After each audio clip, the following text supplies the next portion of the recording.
how can I believe in an Imam that I do not see? The question revolves, to be honest, around the concept of ghaibah. Imam al-Mahdi is a present Imam, meaning he is with us. He's on earth, salamullahi alayh. Walks on earth, he eats, he drinks, he sleeps, he's active. He has vital roles during al-ghaibah, just as he will have vital roles after his reappearance. But ghaibah means what? It means that we don't know where the Imam is located. And if we were to see him, usually we would not recognize him. Which means possibly you've seen the Imam before. Possibly I've seen him. Possibly we've met him. But we did not recognize Sahib alZamaan, salamullahi alayh. One might find this issue quite far-fetched. Could it be that I gaze at the radiant face of the son of Fatima, salawatullahi alayhima, and I don't recognize him? Yes. Allah Ta'ala gave us a beautiful example in the Quran, and that is the example of Yusuf alayhi salam. Yusuf's beauty was mesmerizing, correct? He had extraordinary beauty. Salamullahi alayh. When his brothers entered upon him, after years of separation, what happened? The Quran says, فَعَرَفَهُمْ. Yusuf recognized them.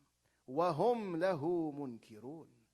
But they did not recognize him, although he was their own flesh and blood. He was their brother, their younger brother.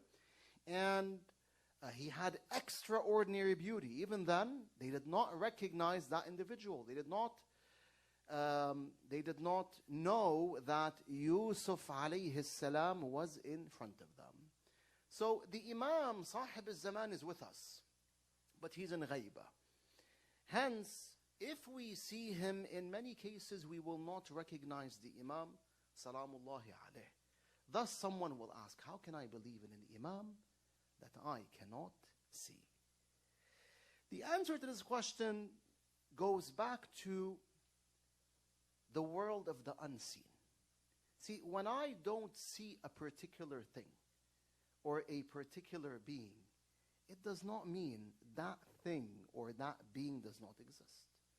In fact, we human beings, Muslims and non-Muslims, believe in many things or some things that we've never seen and some things that we will never see. Why? Because there is proof, there's concrete proof, concrete evidence indicating that these things or beings exist. Like what, you might tell me? Let me give you a few theological examples, a few examples pertaining to beliefs. Starting first of all with the being that was never seen by the physical eye and will never be seen by the physical eye. Which being is that? Allah subhanahu wa ta'ala, ahsan, right? Allah Azza wa Jal was never seen by anyone and will never be seen. Not because he's hiding somewhere, rather because he's not physical. He's the creator of physical beings. He's the creator of matter. And so Allah Azza wa Jal was not seen in ad-dunya and will not be seen in al-akhirah, will not be seen in the hereafter. Even then, you have many people, Muslims and even non-Muslims, believing in what? Believing in God. Any theist, whether he's a monotheist or a polytheist, believes in the presence of God subhanahu wa ta'ala. Yet God is not seen by the physical eye and will never be seen by the physical eye. Why do we believe in him? Because we have concrete evidence, concrete proofs confirming his existence subhanahu wa ta'ala. Are there other beings that we do not see yet we believe in? Yes, many beings. For example, angels alayhimus salam. Jabrail, Mikael, Israfil, Azrail, other angels salamullah alayhim. We Muslims and even some non-Muslims like the Christians and the Jews believe in the presence of angels, alayhimus salam. Yet, we fallible human beings do not see angels. Have you ever seen Jibreel alayhi salam? Did you ever have a meeting with Mikael salamullahi alayh? We haven't seen them. They're with us. They have roles. They're part of our lives. The angels have roles that involve the lives of humanity or pertain to the lives of humanity, of mankind. But we don't see them at the moment. When will we see them? When we pass away and we go to the hereafter. Yet we believe in the angels alayhimus salam. Why? Because we Muslims believe in the angels, because Al-Quran al-Karim mentioned the angels, and the narrations of Ahl al-Bayt also mentioned the angels. They told us that there are beings called malaika, angels, that are good slaves, righteous slaves of God. They don't disobey Allah Azza wa Jal, and they have roles, alayhimus salam. So there's proof. There's what? Concrete proof indicating that angels exist. Hence, we believe in the angels. Is there another example? Yes. Let's go to the dark side. We mentioned what? The good side, right? The good world. Let's go to the dark side, the dark world. Iblis, la'natullah alayh. Iblis is what? Satan, shaitan, the devil. Is he a human being? Huh? He's not. He's what? A jinn, right? And we Muslims believe in the world of the jinns. Jinns are what? Creations that are concealed from the sight of mankind. Hence, they're called jinns. But they're like me and you, as in they're mukallafeen. They're commanded by Allah subhanahu wa ta'ala to follow Rasulullah sallallahu alayhi wa alayhi and Ahlul Bayt alayhimus salam. Hence, if you've realized in Surah Ar-Rahman, Allah ta'ala addresses who? Both the humans and the jinns. When He repeats the verse, فَبِأَيِّ آلَاءِ رَبِّكُمَا تُكَذِّبَانِ. Addressing who? The jinns and the human beings. We believe in the jinns, yet we don't meet the jinns. There's a hijab. There's a curtain or a barrier between us and them, but we believe in them, and we believe in Iblis. If you were to ask, for example, any Muslim, do you believe in the presence of shaitan? He's going to tell you, of course. I have certainty that the shaitan exists. But you've never met Iblis. You've never had a cup of coffee with Iblis, and you still believe in him. Why is that? Because there's concrete proof that Iblis exists. Quranic verses, narrations from Ahlul Bayt alayhimus salam, telling us that this evil being exists. So, we have certainty in his presence. Beautiful. If you can have certainty in the presence of an evil creature, of an evil being, because there are proofs indicating that he exists, then why can't you have certainty in the presence of Baqiyatullah, the proof of Allah, the representative of God, when there are logical proofs, Quranic proofs, and narrational proofs confirming the existence and the birth and the ghaiba, the occultation, and the reappearance of Sahib alZamaan, salawatullah wa salamuhu alayhi. So just as we can believe in these issues, although we've never seen them, because there are proofs, there's concrete proof and evidence indicating that these beings exist, the same applies to Sahib alZamaan. We can believe in him, we can have certainty in him alayhi salam, because there are concrete proofs and evidence confirming his presence alayhi salam. Confirming, number one, his birth, number two, his ghaiba, and also confirming his reappearance, meaning that one day he will reappear and will fulfill his mission, which will be to fill the earth with justice and equity, as it will be filled with injustice and inequity. These are what? These are, I call them theological examples. Now let's go to scientific examples, biological examples. Do we have examples pertaining to science, pertaining to biology, for example, of things that we believe in yet we've never seen? Yes or no? Yes. I'll give you an example. The examples might be a bit funny, but they're strong. Has anyone seen their own brain? Has anyone seen their own heart? Their own lungs? No.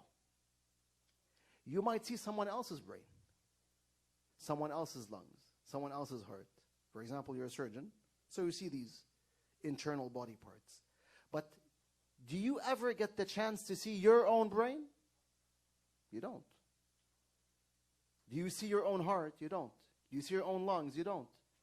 So how do you know you have a brain? Or you have a heart? Or you have lungs?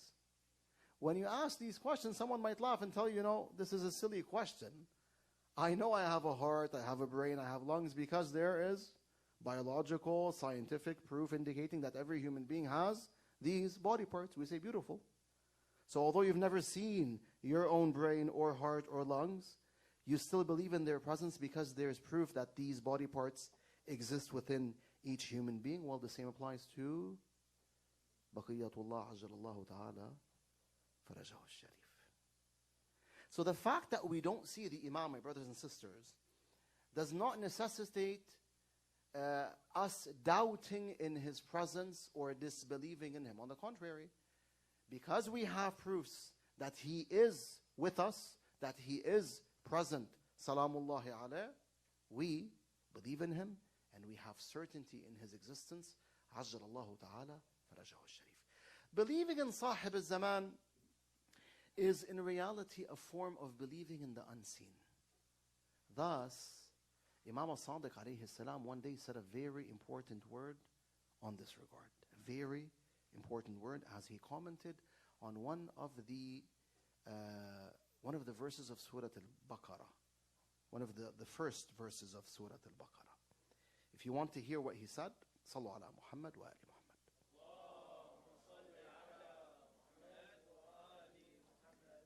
He said, Salamullah alayhi, as you can find in the book Kamal al-Din wa Itmam al-Ni'mah for Shaykh al-Saduq, which is a very important book that revolves around Ahl al-Bayt and Sahib al-Zaman, Salamullah alayhim. The narration goes back to a man called Yahya ibn Abi al-Qasim. Yahya asks Imam al-Sadiq about the first few verses of Surah Al-Baqarah. So he says, سألت الصادق جعفر بن محمد عليهما السلام عن قول الله عز وجل ألف لام ميم ذلك الكتاب لا ريب فيه هدى للمتقين الذين يؤمنون بالغيب. So here Allah Ta'ala, I'm not going to delve into the tafsir, the explanation of the verses, but I'll just say a few points. Allah Azza wa Jal mentions Al-Quran in these verses.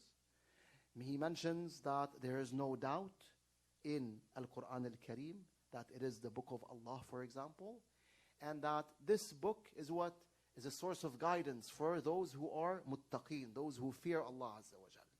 Then, the pious. Then Allah Ta'ala describes them. The first trait that Allah mentions for those who are pious is what? He says, those who believe in the unseen. So the narrator asked Imam al-Sadiq about these verses. What did the Imam say? He said, alayhi السلام, فَقَالَ الْمُتَّقُونَ شِيعَةُ عَلِيٍّ عَلَيْهِ السَّلَامِ. The pious ones that Allah mentions in these verses are the God-fearing, are the Shi'as of Ali, salawatullah wa salamu alayh, the followers of the commander of the faithful. Then he said, and I want you to pay close attention, وَالْغَيْبُ فَهُوَ الْحُجَّةُ الْغَائِبُ. As for al-ghayb, the unseen, that Allah mentions when he says those who believe in the unseen, it is the proof of Allah who will be in a state of ghayba, meaning Sahib al-Zaman, salawatullah wa salamuhu alayhim. For his love, sallu ala Muhammad wa ali Muhammad.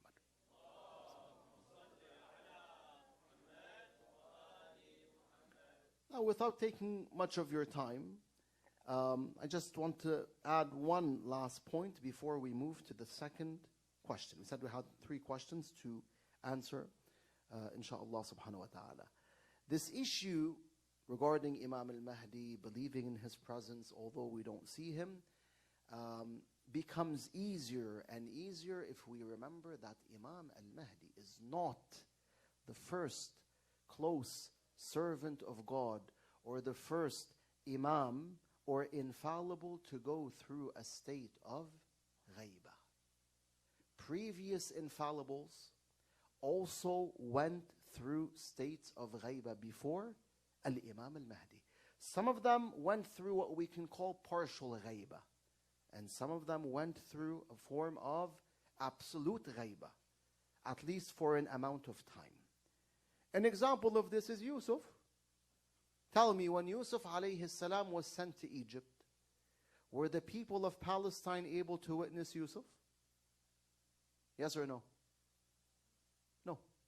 They weren't able to witness him. They had to go to Egypt to see Yusuf. But if they remained in Palestine, they wouldn't be able to witness Yusuf salamullah alayh. That was what a ghaibah. Call it a partial ghaibah, a form of occultation that Yusuf went through. Yunus alayhi salam, when Yunus was swallowed by a whale, was anyone able to reach Yunus? Yes or no? No. He was where? He was lying in, as Al-Quran says, ظulumat, darknesses. The darkness of the whale itself, the darkness of the sea, and the darkness of the night. Yunus was in that whale. If I was a follower of Yunus, I wouldn't be able to contact him. I wouldn't be able to speak with him. That was a ghaibah. For who? For Yunus. Salamullahi alayh. Imam al-Kadhim, when Musa ibn Ja'far salamullah alayhima was in the dungeon of Harun, especially when he was in the dungeon of Sindi ibn Shahik, in a pit that was, pitch black. It was completely dark, such that you could not tell the difference between daytime or nighttime if you were in that pit. Many Shias were not able to get to the Imam. This was what? A form of ghaibah, a form of occultation.